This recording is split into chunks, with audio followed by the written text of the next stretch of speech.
નમસ્કાર વિદ્યાર્થી મિત્રો, સ્ટડી પોઈન્ટમાં આપનું ફરી એકવાર સ્વાગત છે. આજના આ વિડીયોમાં આજે આપણે સ્વાધ્યાય 11.1નો દાખલા નંબર 5 જોવાનો છે. તો એની રકમ સમજી લઈએ. જેની ઊંચાઈ 8 મીટર અને પાયાની ત્રિજ્યા 6 મીટર હોય તેવા શંકુ આકારના તંબુ બનાવવા માટે 3 મીટર પહોળી કેટલી તાડપત્રીની જરૂર પડે? સિલાઈના માપ અને કાપકૂપમાં થતા બગાડમાં 20 સેન્ટીમીટર જેટલી વધારાની તાડપત્રી વપરાય છે. પાઈની કિંમત અહીંયા 3.14 લેવાનું કહેવામાં આવેલું છે. સૌથી પહેલાં આપણને દાખલામાં ઊંચાઈ 8 મીટર અને ત્રિજ્યા 6 મીટર આપેલી છે. હવે સીધી વસ્તુ છે કે તાડપત્રીમાં માત્ર વક્ર સપાટીમાં જ આપણે તાડપત્રી લગાવવાની છે શંકુમાં. તો જેટલી એની વક્ર સપાટી હશે એટલી જ તાડપત્રીની આપણને જરૂર પડશે. શંકુની વક્ર સપાટીનું ક્ષેત્રફળ છે πr l. એટલે સૌથી પહેલાં આપણે l શોધવાની જરૂર ઊભી થશે, જેનું સૂત્ર છે l² બરાબર h² પ્લસ r². hની જગ્યાએ આપણે લઈએ છીએ 8નો વર્ગ, rની જગ્યાએ 6નો વર્ગ. 8નો વર્ગ 64, 6નો વર્ગ 36, બંનેનો સરવાળો થઈએ 100. l² 100 હોય, બંનેનું વર્ગમૂળ કરી નાખો તો l બરાબર 10 સેન્ટીમીટર અહીંયા આપણને મળે છે. આપણને શંકુની જે શંકુ બનાવવાનો છે તંબુ, એની ત્રાસી ઊંચાઈ મળી ગઈ છે. હવે આપણે શોધીશું શંકુની વક્ર સપાટીનું ક્ષેત્રફળ. તો સૂત્ર છે શંકુની વક્ર સપાટીનું ક્ષેત્રફળ બરાબર πr l, જ્યાં પાઈની કિંમત અગાઉ આપણને 314/100 એટલે કે 3.14 આપેલી છે. આર આપણે હમણાં જ શોધે છે, સોરી આર આપણને 6 સેન્ટીમીટર આપેલો છે અને એલ જે આપણે 10 લઈને આવે. અહીંયા આપણે મીંડો ઉડાડી દઈશું. તો 314 ગુણ્યા 6 કરીએ, 6 ચોક 24, વધી પડી 2, 6 એકા 6 ને 2 8 અને 6 તરી 18 છેદમાં 10. આપણને અહીંયા મળે છે 188.4 મીટર સ્ક્વેર. શંકુની વક્ર સપાટીનું ક્ષેત્રફળ થાય છે 188.4 મીટર સ્ક્વેર, જેનો મતલબ એમ છે કે આપણે આટલી તાડપત્રીની જરૂર પડશે. હવે આપણે જે તાડપત્રી લઈને આવ્યા છે, જ્યારે તાડપત્રી લઈને આવ્યા ત્યારે એ તાડપત્રી જે છે એ લંબચોરસ આકારની હશે અને એ તાડપત્રીની પહોળાઈ આપણને ઓલરેડી આપેલી છે 3 મીટર, જેની લંબાઈ આપણને ખબર નથી. આપણે જે તાડપત્રી લાવ્યા છે એ છે 188.4 મીટર સ્ક્વેર. એનો મતલબ એમ થયો કે જે શંકુની વક્ર સપાટીનું ક્ષેત્રફળ છે એટલું જ લંબચોરસ તાડપત્રીનું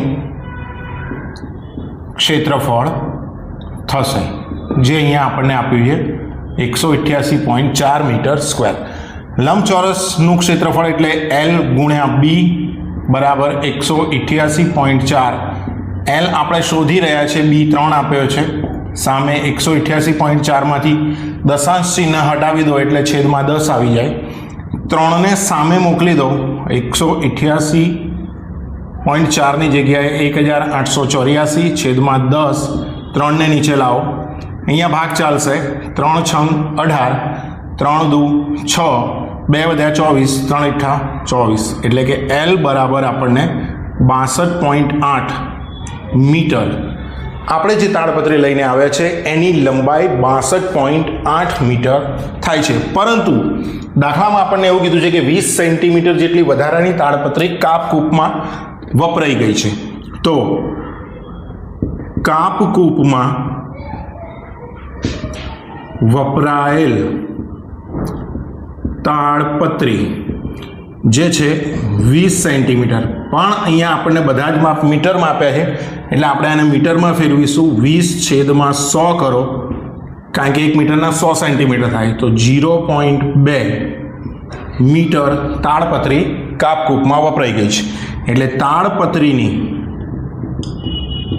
જે લંબાઈ છે 62.8 મીટર આપણે શોધી, અને જે કાપકૂપમાં વપરાઈ ગઈ છે 0.2 મીટર, એટલે સરવાળો કરીએ તો 63.0 એટલે કે 63 મીટર.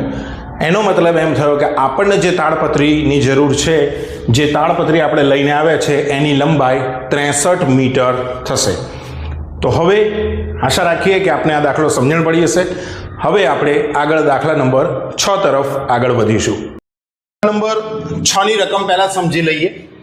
શંકુ આકારના મકબરાની ત્રાસી ઊંચાઈ અને પાયાનો વ્યાસ અનુક્રમે 25 મીટર અને 14 મીટર છે.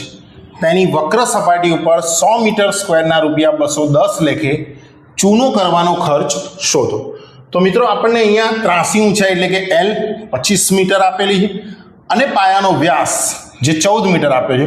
હવે આપણને દાખલામાં વ્યાસની કોઈ જરૂરિયાત નથી, આપણને ત્રિજ્યાની જરૂરિયાત છે અને ત્રિજ્યા આપણે જાણીએ છીએ એ પ્રમાણે વ્યાસ કરતાં અડધી હોય. તો વ્યાસ જે 14 છે એને 2 વડે ભાગો એટલે આપણને અહીંયા 7 મીટર ત્રિજ્યા મળી જાય છે. સ્પષ્ટ કહેવામાં આવ્યું છે કે વક્ર સપાટી ઉપર ચૂનો કરવાનો છે. તો અહીંયા પણ આપણે શંકુ આકારનો જે મકબરો છે એ શંકુની વક્ર સપાટીનું ક્ષેત્રફળ શોધીશું. શંકુની વક્ર સપાટીના ક્ષેત્રફળનું સૂત્ર છે પાઈ આર એલ.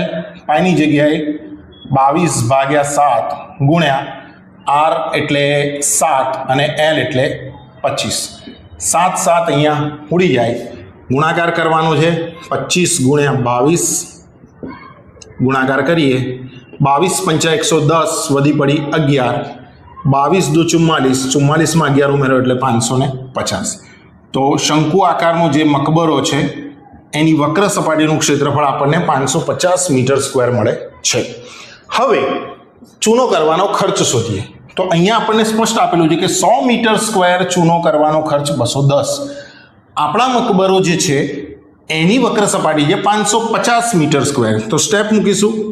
100 મીટર સ્ક્વેર ચૂનો કરવાનો ખર્ચ રૂપિયા 210. તો 550 મીટર સ્ક્વેર ચૂનો કરવાનો ખર્ચ કેટલો? સ્ટેપ મૂકીશું અહીંયા. 550 ગુણ્યા 210 છેદમાં 100. ઉપર નીચેથી 0 0 ઉડી જાય. 55 ગુણ્યા 11 કરીએ. અહીંયા 55 ગુણ્યા 21, 21 પંચા 105 નો પાંચડો વધી પડી 10. ફરી 21 પંચા 105, જેમાં 10 ઉમેરો તો 115. એટલે આપણને અહીંયા મકબરામાં ચૂનો કરવાનો ખર્ચો રૂપિયા 1155 રૂપિયા મળે છે. તો આ તો દાખલા નંબર 6. હવે આપણે જઈએ દાખલા નંબર 7 તરફ. દાખલા નંબર 7 જોઈ લઈએ.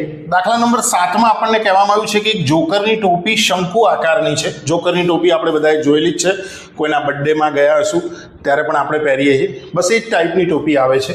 તેના પાયાની ત્રિજ્યા 7 સેન્ટીમીટર એટલે કે r બરાબર 7 સેન્ટીમીટર અને ઊંચાઈ h બરાબર 24 સેન્ટીમીટર છે. આવી 10 ટોપી બનાવવા માટે કેટલું કાગળ વપરાય? તો શંકુમાં જે ટોપીનો ભાગ હોય છે એ માત્ર વક્ર સપાટી પૂરતો હોય છે. તો અહીંયા આપણે વક્ર સપાટીનું ક્ષેત્રફળ શોધવાની જરૂરિયાત ઊભી થાય, જેના માટે એલની જરૂર પડશે. સૌથી પહેલાં આપણે એલ શોધી લઈએ, જેનું સૂત્ર છે h² + r². hની જગ્યાએ 24નો વર્ગ, આરની જગ્યાએ 7નો વર્ગ. 24નો વર્ગ છે 576 અને 7નો વર્ગ છે 49. બંનેનું ટોટલ કરો. 6 ને 9 15, વધી પડી 1, 7 ને 1 8 ને 4 12, વધી પડી 1, 5 ને 1 6. L² 625 મળે. બંનેનું વર્ગમૂળ કરી નાખો તો L બરાબર 25 સેન્ટીમીટર થાય. હવે આપણે ટોપી બનાવવાની છે શંકુ આકારની. તો શંકુની વક્ર સપાટીનું ક્ષેત્રફળ, જેટલું શંકુની વક્ર સપાટીનું ક્ષેત્રફળ હશે એટલી જ કાગળની જરૂર પડશે. પરંતુ અહીંયા આપણને 10 ટોપી બનાવવાની છે. તો આપણે એક શંકુ આકારની ટોપીનું ક્ષેત્રફળ શોધીએ એના કરતાં 10 શંકુ આકારની ટોપીનું ક્ષેત્રફળ શોધીએ એટલે જે પણ ક્ષેત્રફળ છે એને આપણે 10 વડે ગુણી નાખીએ. પાઈની જગ્યાએ મૂકીશું 22/7. આરની જગ્યાએ આપણને આપેલા છે 7. એલ આપણે હમણાં જ શોધી છે 25 ગુણ્યા અહીંયા 10, કારણ કે 10 ટોપીનું વક્ર સપાટીનું ક્ષેત્રફળ શોધી રહ્યા છીએ. 7 7 ઉડી જઈએ. 25 ગુણ્યા 22, 25 ગુણ્યા 22નો ગુણાકાર આપણે હમણાં જ દાખલા નંબર 6માં કરેલો, જે આપણને મળે છે 5550 ગુણ્યા પાછળ 10 છે એટલે ટોટલ આપણને મળે 5500 સેન્ટીમીટર સ્ક્વેર. એનો મતલબ એમ કે 10 શંકુ આકારની ટોપી બનાવવા માટે જે કાગળ વપરાય છે એ કાગળનું ક્ષેત્રફળ 5500 સેન્ટીમીટર સ્ક્વેર થાય છે. તો આશા રાખીએ આપણે દાખલામાં સમજણ પડી હશે. હવે આપણે 11.1ના દાખલા નંબર 8 તરફ આગળ વધીએ. ચેનલને લાઇક, શેર અને સબસ્ક્રાઇબ કરો.